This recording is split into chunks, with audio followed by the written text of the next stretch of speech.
Hey everyone, welcome to the Horror Show. I'm Cecil Laird. I'm Brittini Lee. And welcome to Day 5 of the 8 Days of Sawlloween.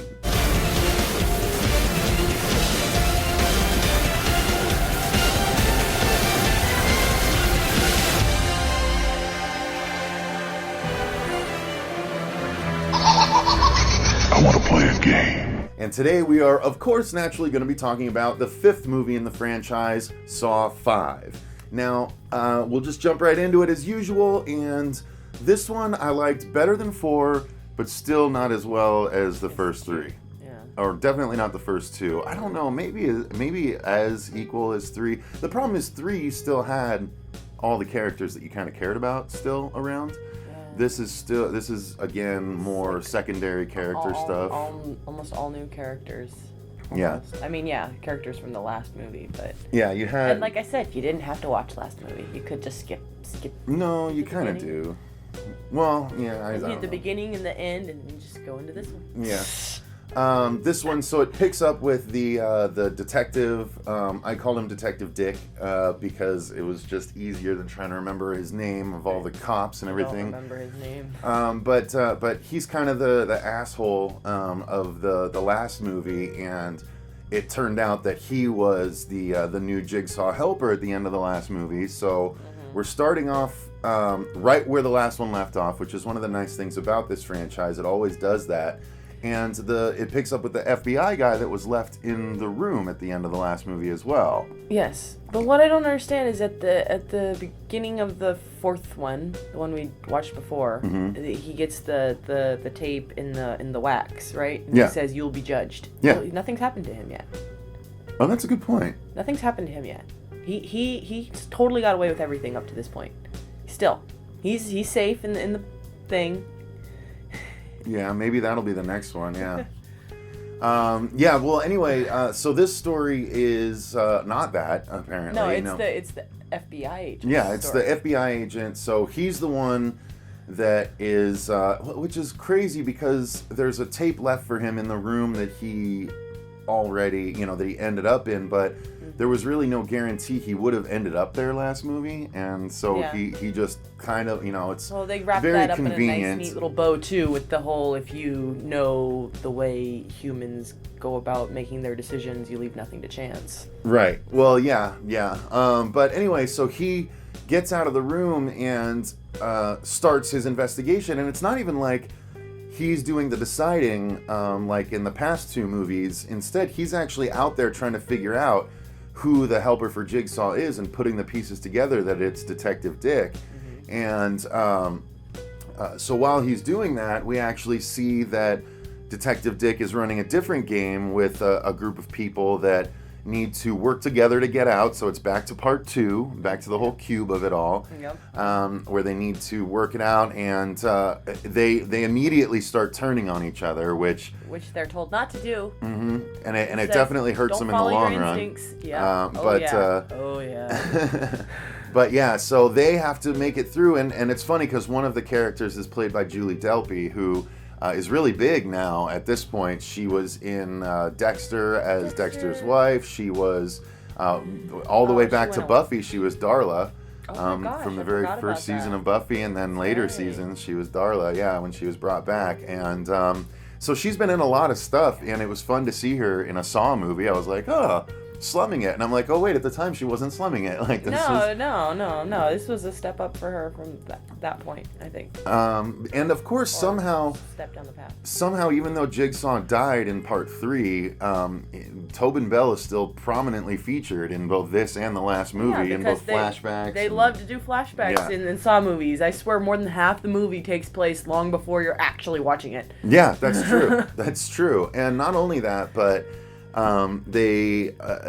it's constantly sort of the same formula where you're not quite sure, and then it's the reveal at the end of how things were laid out. This, I thought, was a little bit of a weaker ending as far as laying out everything that had happened. There just wasn't that much that happened, and no, but it made it cleaner. It did make it cleaner. It was less messy. It was less decentralized, which was my problem in the last movie. But this one... Yeah, we had 2 main stories. We're following the group of people, and we're following the FBI agent, right. Detective Dick. So yeah, it's definitely more streamlined than the last movie. yeah. Less Oh, all yeah. over the place, which works to its benefit, but still, it's just still not interesting I'd say enough. For a Saw movie, it's kind of lacking in gore. Yeah. It really is. I mean, we have a lot of moments where it happens. You got the decapitation, that's over like that. You have the guy exploding, it's over like that. Actually, they didn't even show that. No, they just show don't. the They show the aftermath. And then you The have electrocution, that's no gore anyway. No gore at all. And then she stabbed her in the back of the head. I was like, wow, that was really messed up. These chicks are messed up. Yeah. They're like, oh, I'm just going to straight Very up murder cutthroat, you. yeah. And then the last one is the goriest one, which had the coolest gore that was effect. Cool. That was really cool. The arm is split Spoiler all the way alert. down. I mean, again, it's a 2008 movie. If you haven't seen it in the past 10 years, sorry. I don't know what's wrong with you. But yeah, I'm not worried about spoilers anymore at this point. These movies this one's 10 years old, or 9 years old, whatever. So let's talk about the acting. I do not like Detective Dick. He's smug the entire time. He barely. It seems like he's barely putting any effort into speaking. Like it just kind of throws it out. It's like he has disdain for doing this. Maybe this he didn't want role. to do this role. Maybe he was shoehorned into it out of a contract. Or he's trying to play the character that way, but it's just not interesting. I tell you, the FBI guy was super interesting. He was interesting in the last one too. I like his bulldogness, and I like how he survived the trap that he wasn't supposed to survive at the beginning of the movie. Yes, Yeah, he gives himself a tracheotomy in order to not drown in a box around his head. Because the Detective Dick set him up for just straight murder. Yeah. He did with every other trap he set that wasn't specifically given to him by Jigsaw. Yeah, see, here's the problem. Well, that's the thing. Like, why did Jigsaw punish Amanda for setting up things and not allowing people free, Well, but he's not punishing this guy? Well, that's the whole thing. Is like I said before, we didn't get into the whole storyline of him getting the. It's like you're going to be tested too. Yeah, you think you'd get away with it, and that's what we thought was going to happen in the third one. Oh, we're going to see him get his comeuppance. We saw nothing of that. No, we actually, still have seen nothing of that. We saw. So are we going to see that in the next installment, or I are don't they know. just going to let that go forever? I can't remember. We saw a lot of retconning in this too. We saw some retconning in the last one and a little bit in the third one, but this one went all the way back to the first one, and we actually saw how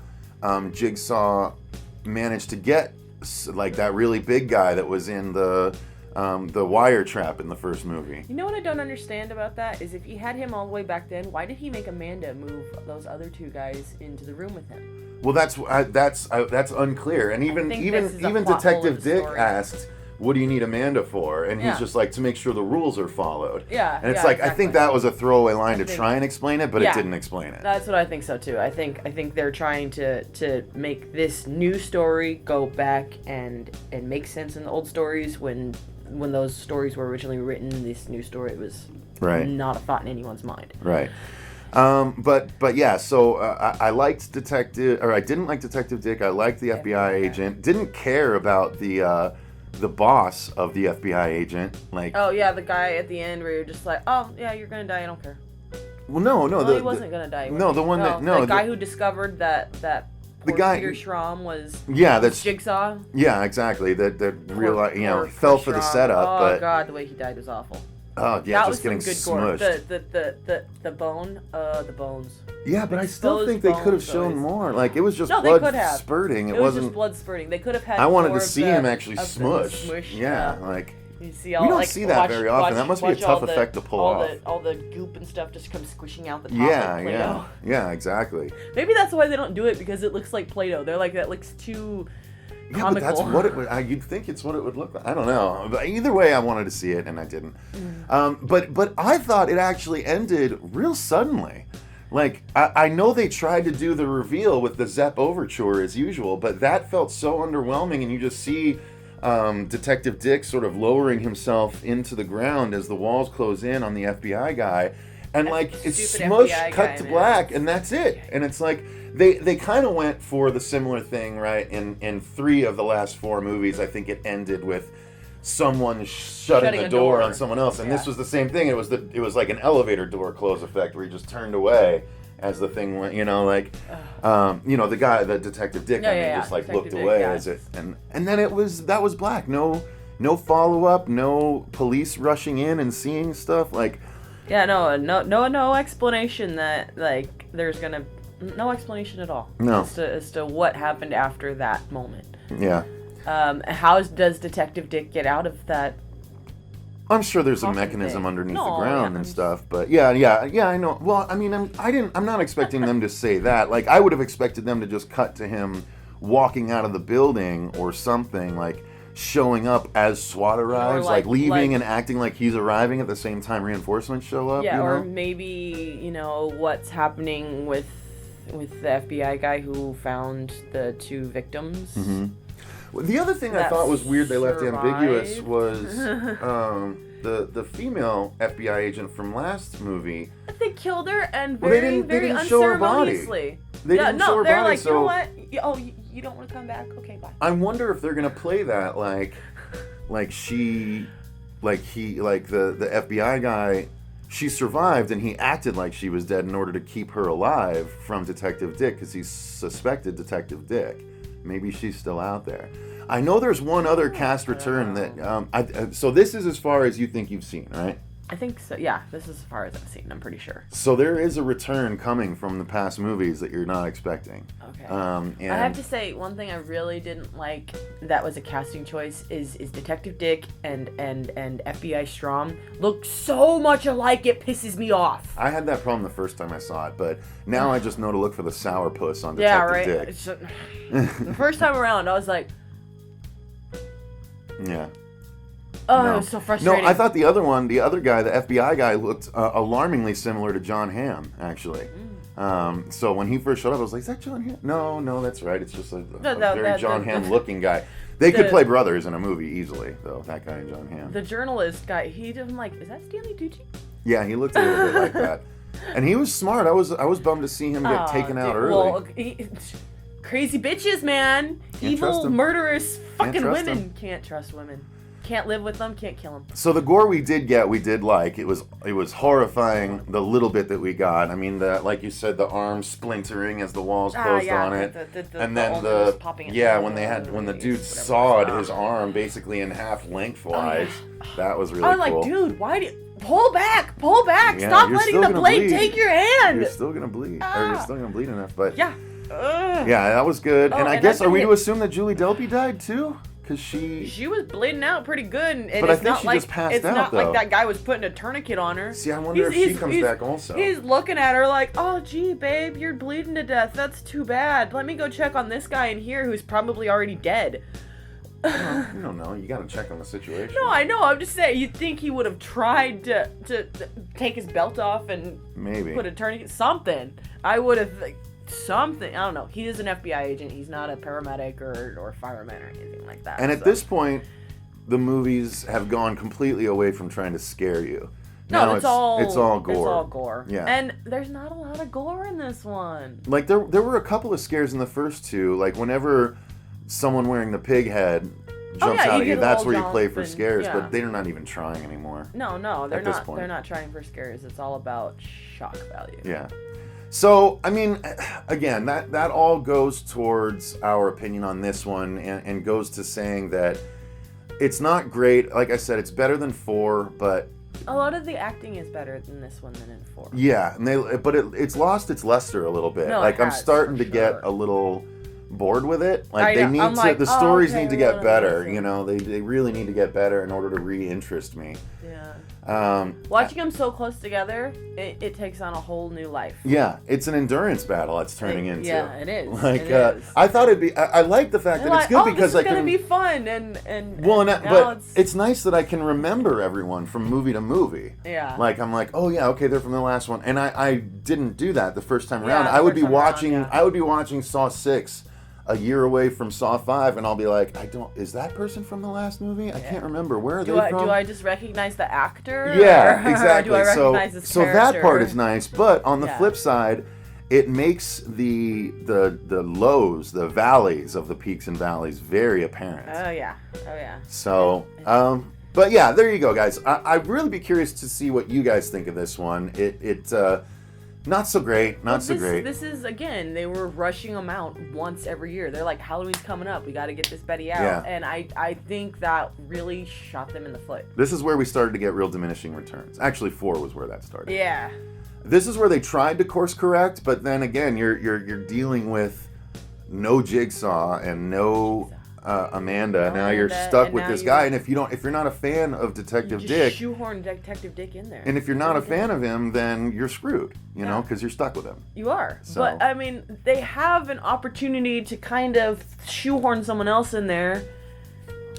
Maybe, possibly, with the whole, Jigsaw having the tape and saying you're going to get your comeuppance. You thought you weren't going to get away. You were going to get away unscathed, but it's not going to happen. And right.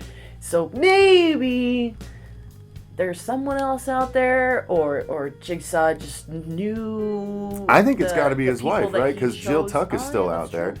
And that's something to mention. She came back and she was actually given a box by a lawyer, and yeah, she looked in it, but then we didn't see what was in it. So I'm guessing they're saving that for the next one. And Jill's gonna have to be involved somehow if she's. Fuck Jigsaw. Yeah, I don't know how it's gonna work. I can't remember. I don't remember 6 or 7. I didn't remember much of this at all.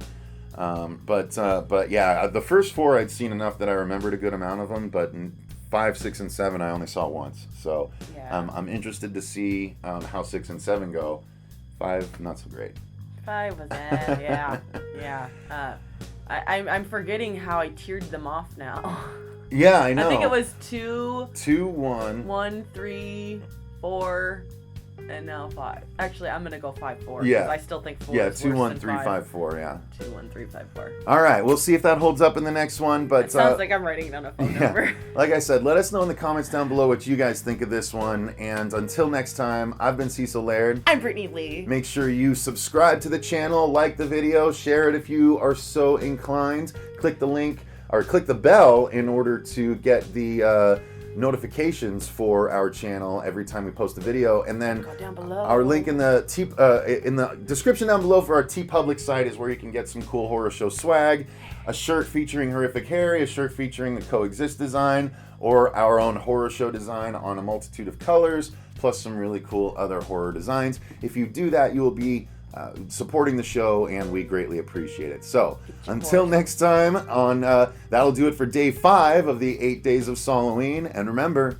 stay scared.